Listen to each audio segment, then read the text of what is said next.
الحمد لله رب العالمين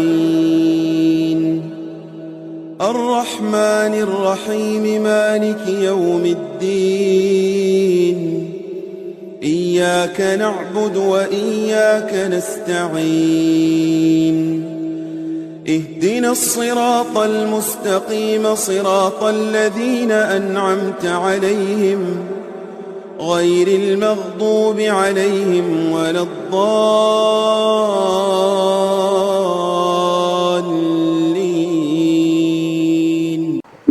الحمد لله نحمده ونستعينه ونستغفره ونؤمن به ونتوكل عليه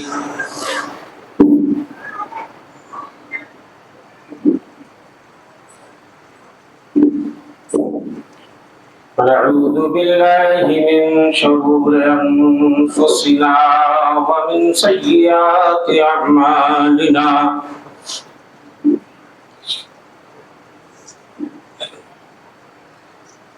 من يهده الله فلا مضل له ومن يضلله فلا هادي له وأشهد أن لا إله إلا الله وحده لا شريك له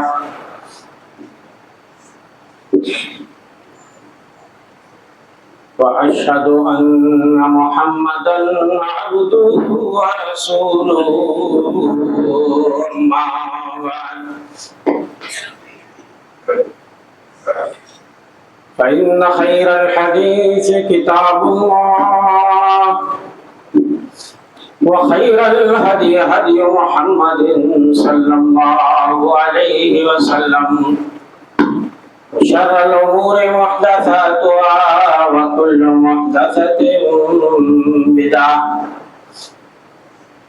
وكل بدعة ضلالة وكل ضلالة في النار.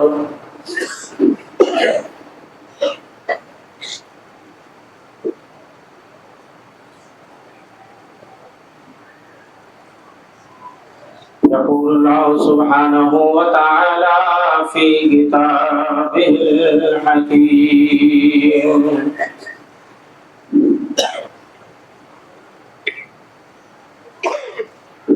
وعاشروهن بالمعروف.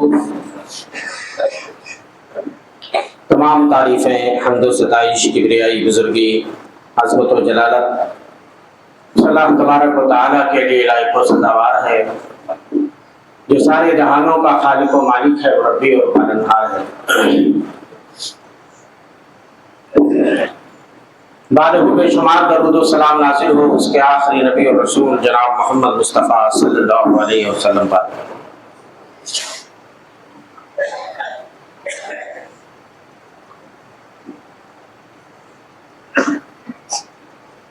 دنیا میں جتنے بھی ادیان و مذاہب پائے جاتے ہیں، کسی نے بھی عورتوں کو وہ مقام نہیں دیا جو مذہب اسلام نے عطا کیا۔ یہ مذہب اسلام ہی ہے جس نے عورت کو ذلت و پستی کی دلدل سے نکال کر شرافت و کرامت کی بلندیوں پہ پہنچا دیا۔ اسلام سے پہلے عورت ظلم و جبر کی چکی میں پیسی جاتی تھی، عورتوں کے حقوق سلب کر لیے جاتے تھے، عورتوں پہ بے پناہ مظالم ڈھائے جاتے تھے، ان کے جذبات مجروح کیے جاتے تھے، مختلف حوالوں سے انہیں ستایا جاتا تھا۔ اگر آپ دیکھیں اسلام سے پہلے دو قوموں کی تاریخ بڑی شاندار نظر آتی ہے۔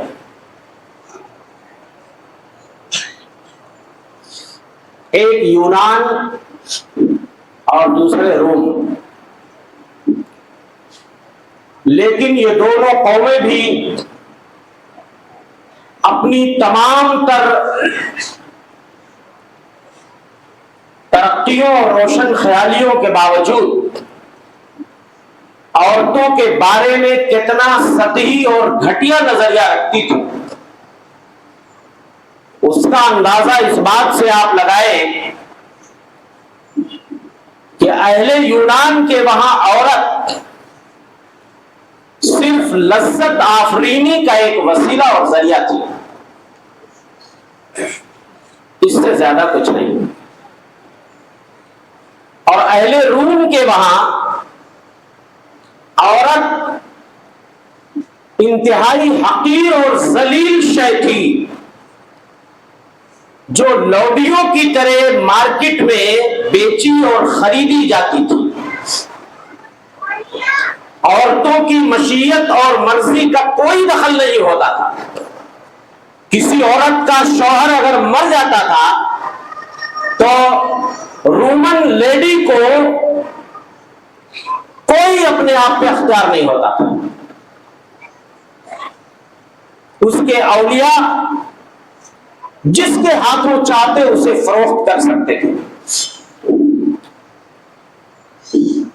یہودیوں کے وہاں عورت تمام برائیوں کی جڑ تصور کی جاتی تھی، اور ان کا یہ ماننا تھا کہ عورت نے ہی یعنی حوا نے حضرت آدم کو گمراہ کیا اور جنت سے نکلوا دیا۔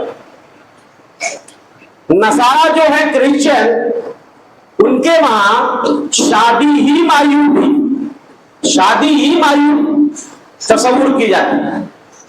ان کے وہاں جو بیچلر ہوتا ہے غیر شادی شدہ، وہ شادی شدہ سے افضل تصور کیا جاتا ہے۔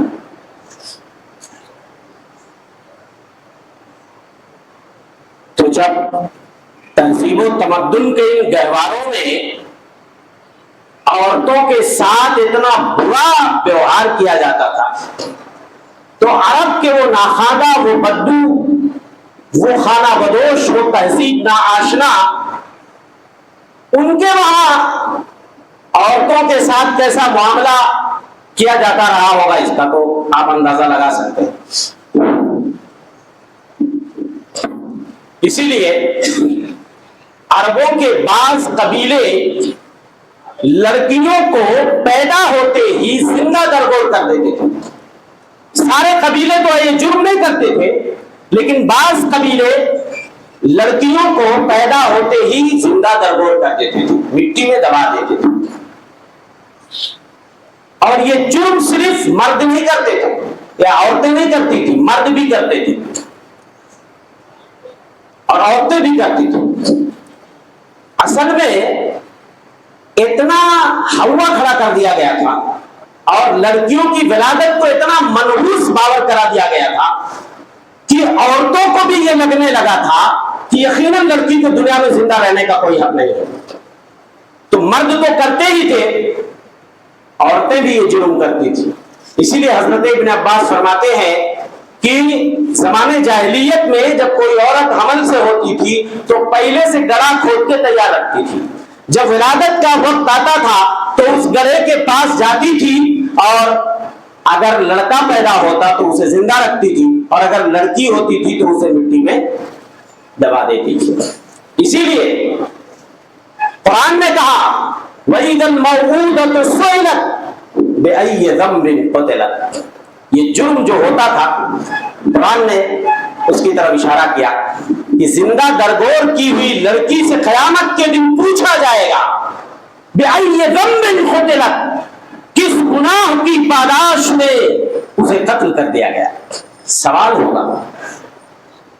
عرب کے لوگ انتظار کرتے تھے کہ جب عورتیں حمل سے ہوتی تھی کہ ہمیں لڑکے کی ولادت کی خوشخبری ملے، اور جیسے ہی ان کے کانوں سے یہ الفاظ ٹکراتے تھے تمہارے گھر میں پھول سی ننھی سی بچی پیدا ہوئی ہے، تو فوراً ان کے چہرے کا رنگ متغیر ہو جاتا تھا، لال پیلے ہو جاتے تھے، منہ سیاہ اور کالا ہو جاتا تھا۔ قرآن نے اس کا نقشہ کھینچا ہے۔ وَإِذَا بُشِّرَ أَحَدُهُم بِالْأُنثَىٰ ظَلَّ وَجْهُهُ مُسْوَدًّا وهو عظيم۔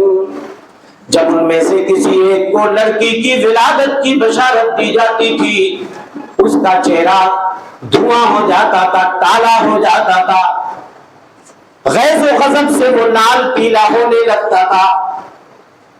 یتوارا من القوم من سوء ما بشر به، اس بری خوشخبری سے جو اسے ملی تھی اپنی قوم سے وہ چھپتا ہوا پھرتا تھا، لوگوں کا سامنا نہیں کرتا تھا کہ اب تو ہماری ناک کٹ گئی، لوگوں کو میں کیا وہ دکھاؤں گا۔ ایمسکہ علی ہون ام یدسہ فی التراب، کیا کرے اس ذلت و رسوائی کو برداشت کرتے ہوئے اس لڑکی کو زندہ رکھے یا مٹی میں دبا دے، کیا کرے۔ الا ساء ما یحکمون، کتنا برا فیصلہ یہ لوگ کرتے تھے۔ اسی کی طرف شاعر نے اشارہ کیا تھا کہ جو ہوتی تھی پیدا کسی گھر میں دختر، تو خوف شماتت سے بے رحم مادر پھرے دیکھتی تھی جو شوہر کے تیور، کہیں زندہ گاڑ آتی تھی اس کو جا کر، وہ گود اتنی نفرت سے کرتی تھی خالی، جنے سانپ جیسے کوئی جننے والی۔ تو لڑکیوں کے ساتھ عربوں کے اندر اتنا برا ویوہار کیا جاتا تھا، اسی لیے جب اسلام آتا ہے تو یہ بشارت سناتا ہے۔ اللہ کے رسول فرماتے ہیں من ولدت لہ ولیدہ، اگر کسی کے وہاں کسی بچی کی پیدائش ہوتی ہے، پھول سی بچی گھر میں آتی ہے، فلم یلدھا ولم یہنھا، اس بچی کو وہ زندہ درگور نہیں کرتا ہے، اس کو ذلیل نہیں کرتا، رسوا نہیں کرتا، ولم یؤثر ولدہ علیہا، اور اپنے بیٹے کو اس بیٹی پہ ترجیح نہیں دیتا، فوقیت نہیں دیتا، ادخلہ اللہ بہا الجنہ، اللہ اس بچی کے نتیجے میں اس آدمی کو جنت میں داخل فرما دیں گے۔ یہ بشارت جو جنت کی ملی اسی لیے ملی کہ تم لڑکیوں کو بوجھ نہ سمجھو، ان کو پالو پوسو، ان کی تربیت کرو، ان کو کھلاؤ پلاؤ پہناؤ اور ان کو تعلیم دو، ادب سکھاؤ، شادی بیاہ کر دو، یہ تمہیں جہنم سے بچانے میں قیامت کے دن کامیاب ہو جائے گی۔ جہنم سے بچانے کے لیے تمہارے اور جہنم کے بیچ میں پردہ بن جائیں گی، آڑ بن جائے گی۔ فرمایا اللہ کے رسول صلی اللہ علیہ وسلم نے من کانت لہ ثلاث بنات، 3 لڑکیاں جس کو اللہ دنیا میں عطا کر دے، فصبر علیہن، ان کے بارے میں وہ صبر کرے وَأَطْعَمَهُنَّ وَسَقَاهُنَّ وَكَسَاهُنَّ مِنْ جَدَتِهِ كُنَّ لَهُ حِجَابًا مِنَ النَّارِ، انہیں کھلائے انہیں پلائے اور انہیں اپنی طاقت بھر اچھا پہنائے، تو یہ لڑکیاں جہنم سے بچانے کے لیے آڑ بن جائیں گی، پردہ بن جائیں گی۔ اور ایک روایت میں فرمایا گیا من کانت لہو ابنتان او اختان، کسی کو اللہ 2 بیٹیاں دے دے یا 2 بہنیں عطا کر دے اور وہ ان کے بارے میں اللہ سے ڈرے، انہیں علم و ادب سکھائے، تو اللہ اس کے نتیجے میں بندے کو جنت عطا فرمائیں گے۔ بہت ساری بشارتیں سنائی گئی اسی لیے کہ لڑکیوں کو کبھی بوجھ نہ سمجھو۔ اسلام نے عورتوں کو جو مقام عطا کیا اس کی میں چند جھلکیاں آپ کو دکھاؤں گا، اور ساتھ ساتھ میں زمانے جاہلیت میں کتنا برا ویوہار ہوتا تھا، وہ کتنا قساوت قلبی اور سخت دلی کا مظاہرہ کرتے تھے، اور عورتوں کو ہر موڑ پہ کتنا ذلیل کرتے تھے، کتنا رسوا کرتے تھے، وہ بھی آپ دیکھیں، اور ساتھ میں اسلام نے جو عزت عطا کی ہے دونوں کو کمپیئر کریں اور اس کے بعد فیصلہ کریں کہ اسلام نے عورت کو کتنا اونچا مقام عطا کیا ہے۔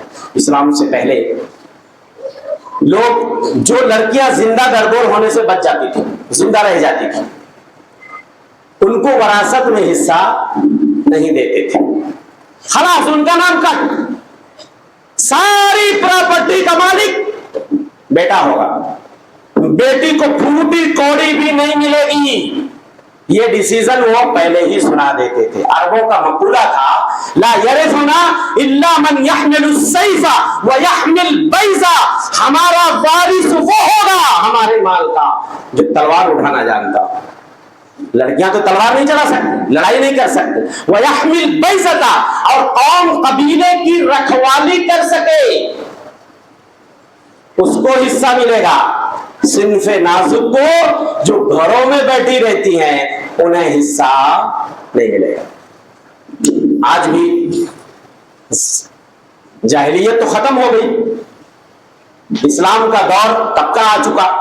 ہم لوگ کہنے کو تو الحمدللہ مسلمان ہیں، لیکن ہمارے وہاں بھی زمانے جاہلیت کی ایک جھلک ہمارے معاشرے میں. جاہلیت تو مطلق ختم ہو گئی، لیکن جاہلیت کی کچھ رسمیں، اب کچھ چیزیں باقی رہیں گی اور کچھ جھلک آپ کو نظر آتی رہے گی. قیامت تک یہ سلسلہ چلے گا.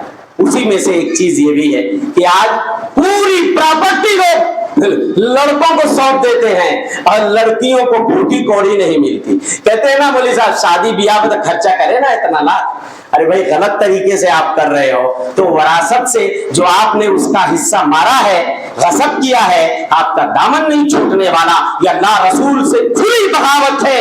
اور یقین جانو کہ قیامت کے دن یہ نمازیں، یہ روزے، اس کی بنیاد پہ کامیابی نہیں ملنے والی. سارے لوگ بعد ہو جائیں گے، چھٹی کسی کو نہیں ملے گی. کیا عالم کیا جاہل، جو لوگ بھی لڑکیوں کا حق دباتے ہیں، بولو کہ ہم ان نمازوں روزوں کے ذریعہ قیامت کے دن چھٹی لے لیں گے، یہ ہماری خام خیالی ہے اور یہ بھول ہے. میرے بھائیو ایسا نہیں ہو سکتا.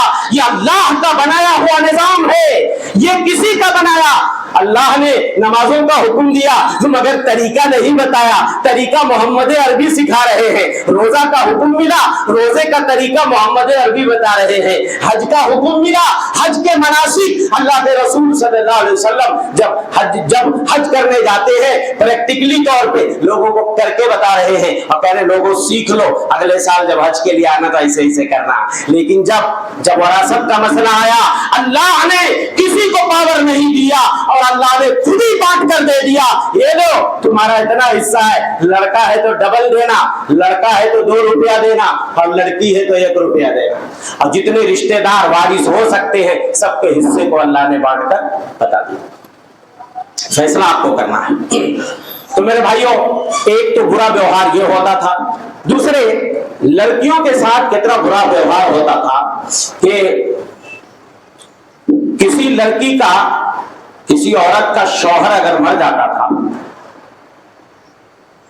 تو اس کے بیٹوں میں سے جو بڑا بیٹا ہوتا تھا وہ اپنے باپ کی منکوحہ، اپنے باپ کی بیوی جو کسی اور بیوی سے ہوتا تھا، یعنی اس کی سگی ماں نہیں ہوتی، اگر کسی اور ماں سے وہ ہوتا اور اس کے باپ کی ایک اور بیوی تھی مان لو جو مر گئی، تو جو بڑا بیٹا ہوتا تھا اس سے چاہتا تھا تو نکاح کر لیتا تھا. نعوذ باللہ من ذالک. قرآن نے حکم دیا وَلَا تَنْكِحُوا مَا نَكَحَ آبَاؤُكُم مِّن نِّسَائِكُم، تمہاری عورتوں میں سے جن سے تمہارے باپوں نے شادیاں کر لی ہیں تم ان سے نکاح نہیں کر سکتے. جو ہو گیا سو ہو گیا، ورنہ سنو انہو کان فاحشۃ ومقتا وساء سبیلا، بہت بڑی فحاشی بدکاری ہے یہ اور اللہ کی ناراضگی کا سبب ہے اور بہت برا راستہ ہے. یہ اتنی بری اتنی درگت عورتوں کی زمانے جاہلیت میں بنتی تھی. نعوذ باللہ. دوسری بیوی سے جو بیٹا ہے وہ چاہتا تو نکاح کر لیتا. اچھا، ایک اور چیز ہوتی تھی کہ جس عورت کا شوہر مرتا تھا نا تو اس عورت کی جو اولیاء ہوتے تھے، سرپرست، ان میں سے کوئی سرپرست اپنی چادر لیتا. ارے دکھیاری بیچاری، اس کا تو سہاگ اجڑ گیا، اس کا شوہر دنیا سے چلا گیا اور یہ کمبخت مارے اتنے صفاق اور اتنے سخت دل ہوا کرتے تھے، چادر لیتے تھے اور اس عورت پہ ڈال دیتے تھے.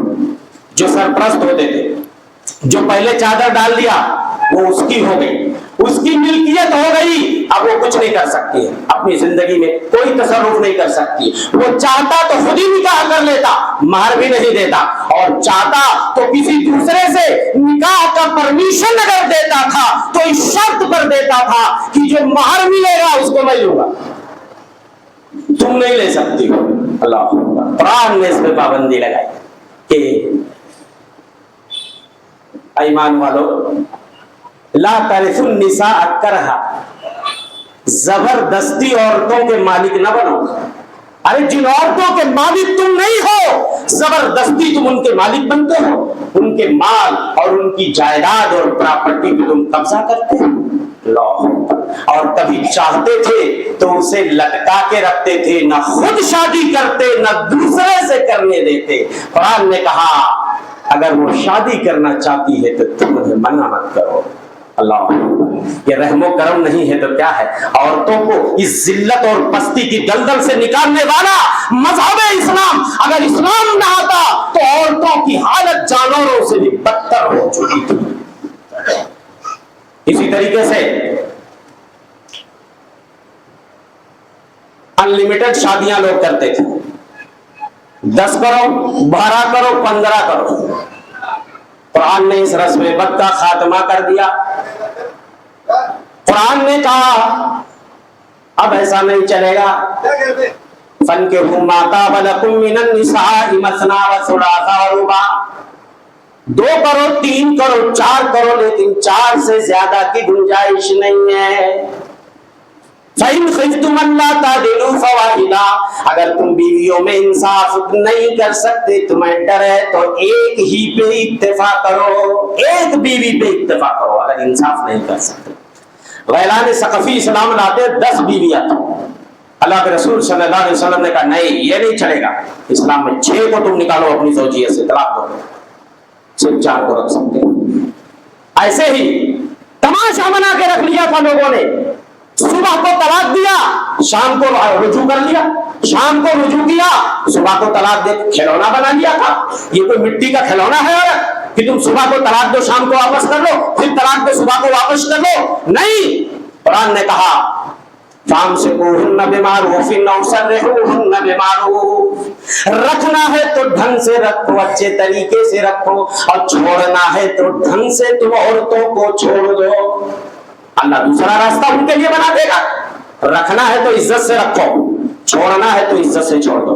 اور اسی لیے یہ اسلام کا رحم و کرم ہے عورت پر. کبھی کبھی شادی ہو جاتی ہے مگر مزاج میں ہم آہنگی نہیں ہو پاتی، کسی وجہ سے میاں بیوی میں مزاج میں ہم آہنگی نہیں ہے، نہیں جم پا رہی، گاڑی ایسا لگ رہا ہے کہ آگے نہیں بڑھے گی. اسلام نے کہا کوئی زور زبردستی نہیں ہے. اگر کسی مرد کو کوئی عورت پسند نہیں ہے، اس کے ساتھ وہ نباہ نہیں کر سکتا ہے، طلاق دے کر اپنا راستہ الگ کر لے اور اپنی بیوی کو عزت سے اپنے آپ سے جدا کر دے.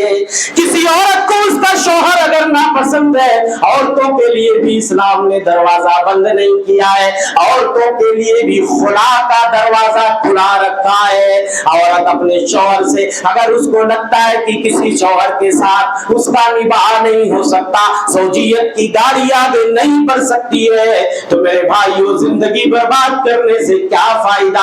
زمین و آسمان کے بیچ میں کتنی عورتیں لٹکی رہتی ہیں، کتنے اولیاء اور سرپرست بھی سوچتے ہیں اسی گاڑی کو آگے بڑھایا جائے، مگر گاڑی نہیں بڑھ رہی. روز لڑائی، روز جھگڑے، دنیا بھر کی پنچایتیں، سب کچھ کر کے آپ تھک گئے، ہار گئے. میرے بھائیو جب گاڑی آگے نہیں بڑھ رہی ہے تو پھر زندگی برباد کیوں کر رہے ہیں؟ اللہ راستے بنانے والا ہے، اللہ راستے پیدا کرے گا. عورت خلا لے کر اپنا راستہ الگ کر سکتی ہے. یہ اسلام کا رحم و کرم ہے. زمانے جاہلیت میں سوگ منانے کا اتنا برا دستور تھا دوستو، تصور نہیں کر سکتے. کسی عورت کا شوہر اگر مر جاتا تھا، معلوم ہے 1 سال تک سوگ مناتی تھی. اور سوگ کیسے مناتی تھی معلوم ہے؟ کسی بند کوٹری میں جہاں ہوا کا گزر نہ ہو، روشنی کا گزر نہ ہو، اپنے آپ کو پیک کر لیتی تھی 1 سال کے لیے. اور نہا نہیں سکتی، دھل نہیں سکتی، صفائی نہیں کر سکتی.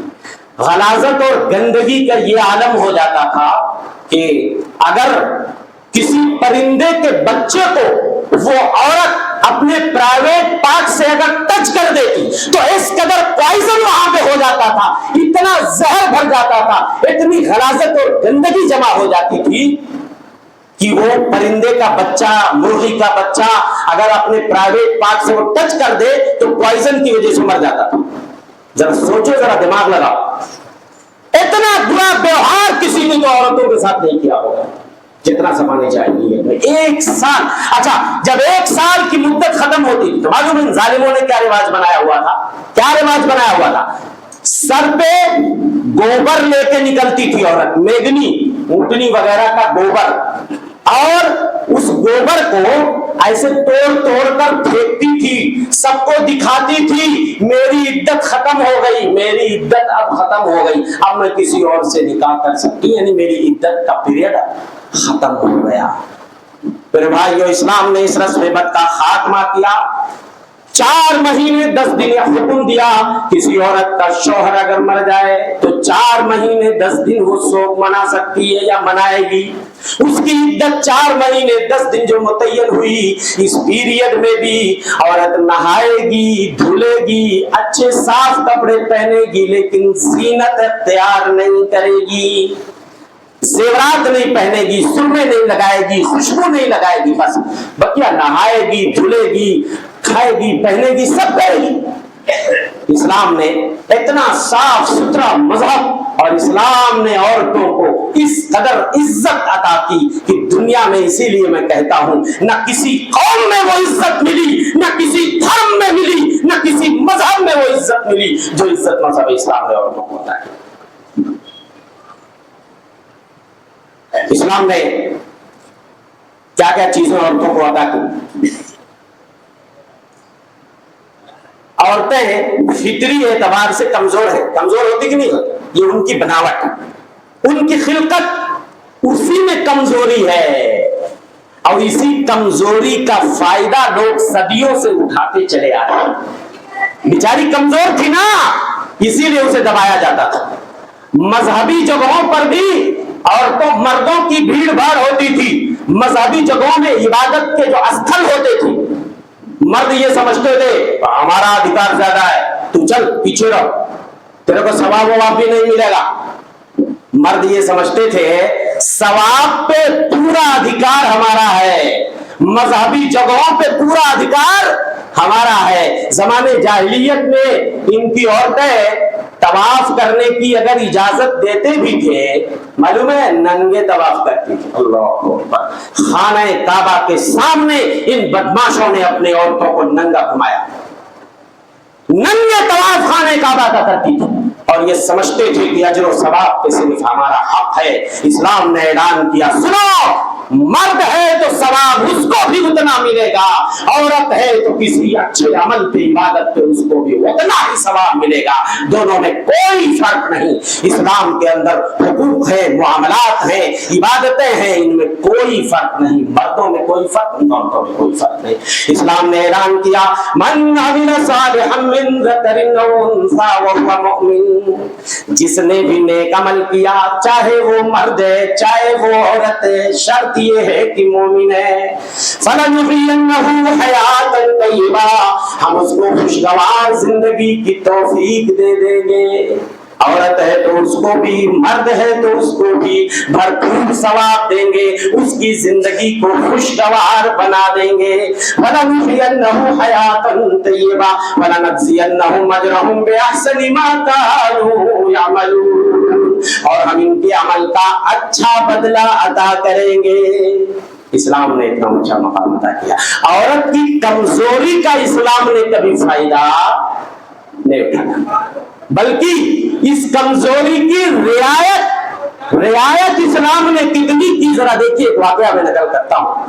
ایک بار اللہ کے رسول صلی اللہ علیہ وسلم سفر میں تھے، صحابہ بھی تھے، عورتیں بھی سفر میں اونٹوں پہ سوار تھیں، اونٹوں پہ عورتیں بھی سوار ہیں، بہت سے مرد بھی ہیں۔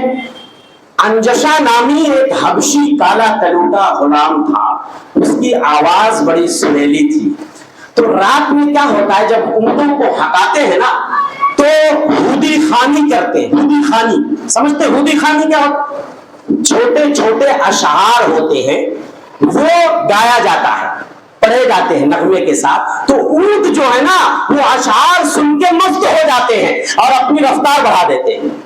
انجشا نے کیا کیا، سفر جلدی کر جائے، اس میں کالا کلوٹا تھا، غلام تھا، لیکن آواز بڑی اچھی تھی، اس نے ہودی خانی شروع کر دی، اشعار اونٹوں کو تیز دوڑانے کے لیے اشعار پڑھنے شروع کی۔ اب اس کی آواز جب اونٹوں نے سنی تو مست ہو گئے، جھوم جھوم کے وہ تیز چلنے لگا، اور اس اونٹ پہ عورتیں سوار تھیں۔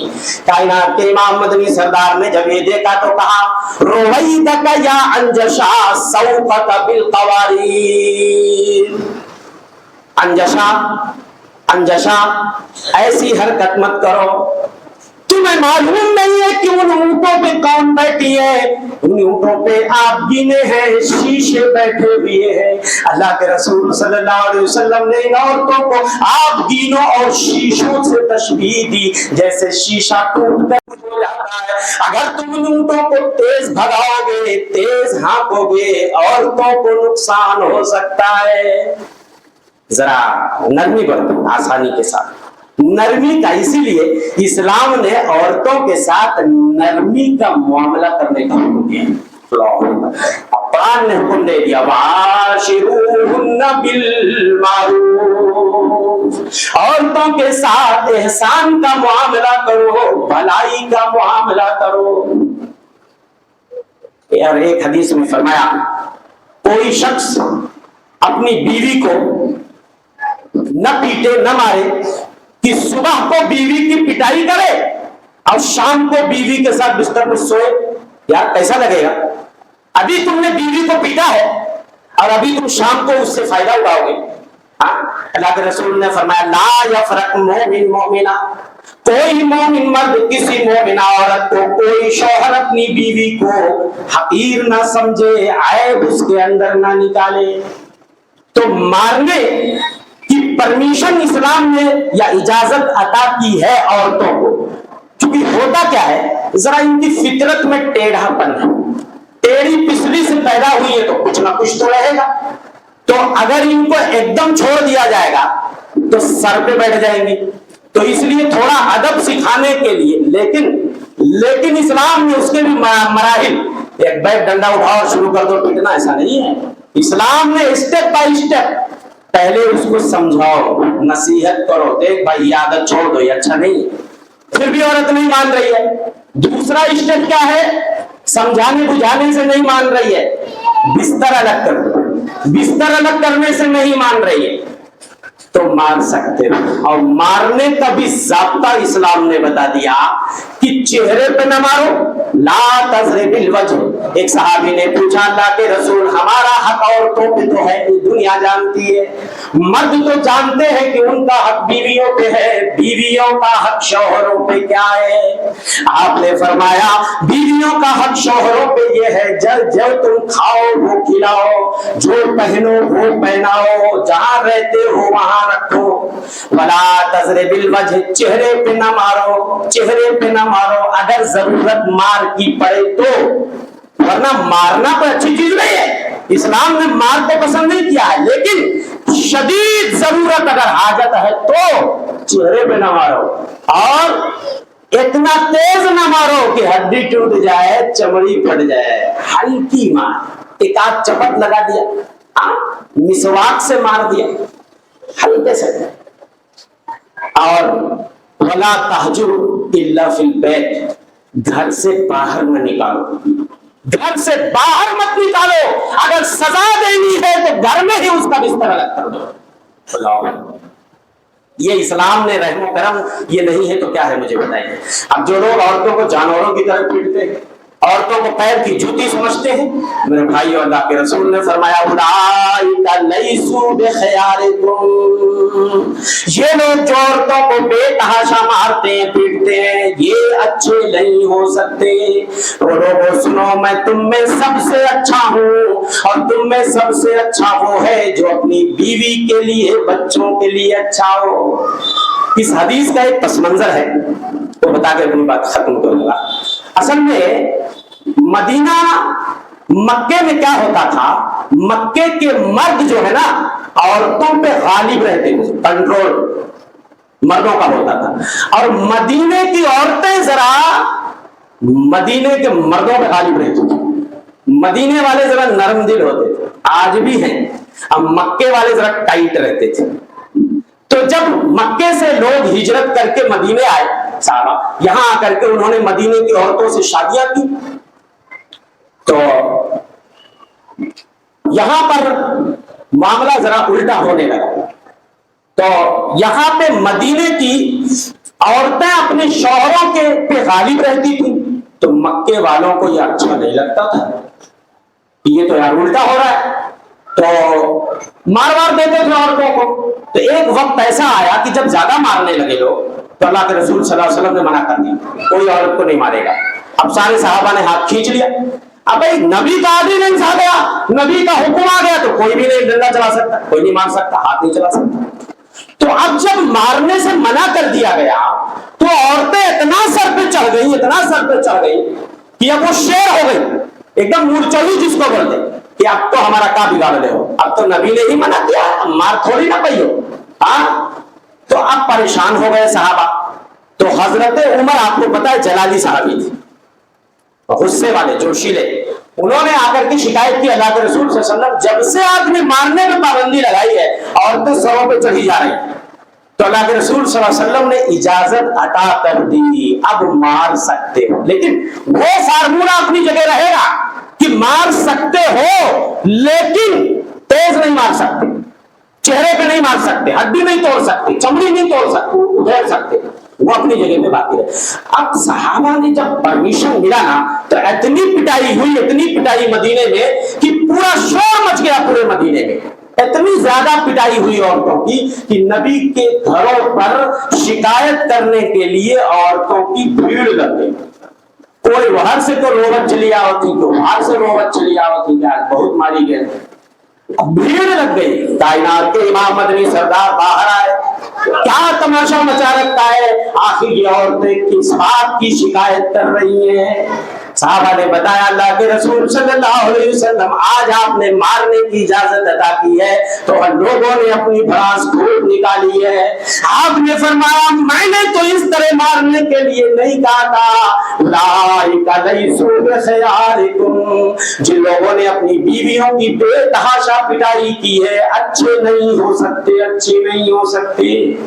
مجھ کو دیکھو میں سب سے اچھا ہوں، لیکن کسی بیوی کو اللہ کے رسول صلی اللہ علیہ وسلم نے اپنے ہاتھ سے نہیں مارا. آپ نے پرمیشن تو دیا لیکن خود نہیں مارا. تو اخلاق یہی ہے کہ میرے بھائیوں مار دھاڑ کو اچھی چیز تھوڑی نہ ہے، یہ تو بہت شدید ضرورت ہو تب آدمی اس کا استعمال کر سکتا ہے، یہ ایک آپشن ہے. لیکن جہاں تک ہو سکے اس سے پرہیز کرنا ہے تاکہ ہماری اس دواجی زندگی جو ہے خوشگوار رہے. تو عورتیں، میں اپنی بہنوں کو یہ میسج دینا چاہتا ہوں، آپ اپنی زندگی کو خوشگوار بنائیے. آپ 3 کام کر لیجئے. ایک تو شوہر کے مزاج کو سمجھ لیجئے. قسم اللہ کوئی عورت اگر اپنے شوہر کے مزاج کو سمجھ لے اور مزاج سمجھ کر اس کی فرما برداری کرنے لگے، اب فرما برداری پہ جنت ہے. کوئی عورت یہ نہ کہے، بہت سی عورتیں کہتی ہیں کہ کل بتیاں ہم نہیں مانی، ان لوگ کے لیے نہیں ہے، شوہروں کے لیے نہیں ہے کہ وہ ہماری بات مانے. میرے بھائیوں اطاعت فرما برداری یہ عورت کے لیے ہے، مرد کے لیے نہیں ہے. کہیں بھی کوئی حدیث مجھے آج تک نہیں ملی کہ جس میں اللہ کے رسول نے اور مردوں کو یہ کہا ہو کہ تم بھی اپنی بیویوں کی فرما برداری کرو. ہاں مردوں کو یہ کہا گیا ہے، کیا کہا گیا معلوم ہے؟ استوصوا بالنساء خیرا، عورتوں کے ساتھ بھلائی کا معاملہ کرو، بھلائی کا معاملہ کرو. فإنهن عندكم عوان، اس لیے کہ عورتیں تمہارے گھروں میں قیدی کی طرح رہتی ہے، تمہارے ماتحت رہتی ہے، تمہارے اندر میں رہتی، اس لیے ان کے ساتھ نرمی کا برتاؤ کرو. یہ سب چیزیں کہی گئی ہیں، لیکن یہ کہیں نہیں کہا گیا ہے کہ جو ہے مرد کو فرما برداری کرے عورت کی. ہاں عورت کرے. تو ہماری بہنوں اگر آپ کو اللہ اس فرما برداری پہ جنت دے رہا ہے تو کچھ گھاٹا ہے کا اسی فرما برداری پہ. کوئی عورت اگر نماز پڑھ لے، روزہ رکھ لے، نماز روزہ تو کامن ہے، یہ مرد بھی کریں گے عورتیں بھی کریں گی، 2 کام اشتراک کرنا ہے. اپنی شرمگاہوں کی حفاظت کر لو، شوہر کی اطاعت کر لو. جنت کے 8 دروازے اللہ نے تمہارے لیے کھول رکھے ہیں، جس دروازے سے چاہو داخل ہو جاؤ. تو اب یہ نہیں کہنا کہ فرما برداری میں ہمارا کوئی گھاٹا ہے. تو شوہر کے مزاج کو سمجھ کے اس کی فرما برداری کرو. اپنے آپ کو مینٹین ذرا رکھو. شادی بیاہ کے لیے بڑا سجتی سمرتی عورتیں مگر شوہروں کے لیے نہیں سجتی. تو اپنے آپ کو مینٹین کرو اپنے شوہر کے سامنے, باہر کے لیے نہیں, گھر کے لیے, شوہر کے لیے. اور اسی طریقے سے اچھا پکا کے کھلاؤ. اگر شوہر کے دل میں جگہ بنانی, گھر بنانی ہے نا, تو یہ راستہ منہ سے ہو کے جاتا ہے. سمجھ گئے نا. شوہر کو اچھا, بہت سی عورتوں کو کچن میں کوئی دلچسپی نہیں ہوتی. وہ سوچتی ہے نا ہوٹلوں پہ پلیٹ چاٹنے کی عادت, چلو فلانے کا بعد فلانے ڈھابا پہ, اور ڈھابا ڈھابا ڈھابا ڈھابا. گھر میں کچن میں دلچسپی پیدا کرو, اچھا پکا کے کھلاؤ, اپنے آپ کو مینٹین رکھو, اپنے شرمگاہوں کی حفاظت کرو, اپنے شوہر کے لیے بناؤ سنگار کرو, اور شوہر کے مزاج کو پہچانو. قسم اللہ کی کسی عورت کا گھر کبھی اجڑنے نہیں پائے گا. اللہ تعالیٰ سے دعا ہے کہ مولا تمام بھائیوں کو, ہم شوہروں کو بھی, مردوں کو بھی عورتوں کے حقوق سمجھنے کی, ان کے ساتھ اچھا معاملہ کرنے کے اللہ توفیق بخشے, اور ان بیویوں کو بھی اپنے شوہروں کے حقوق سمجھنے اور اس کو صحیح معنوں میں ادا کرنے کی, اور اسلام نے جو مقام عطا کیا ہے اس مقام کی حفاظت کی مولا تمام بہنوں کو اللہ توفیق عنایت فرمائے. آمین و توفیق الا باللہ. صلی اللہ علیہ محمد بارک اللہ علیہ.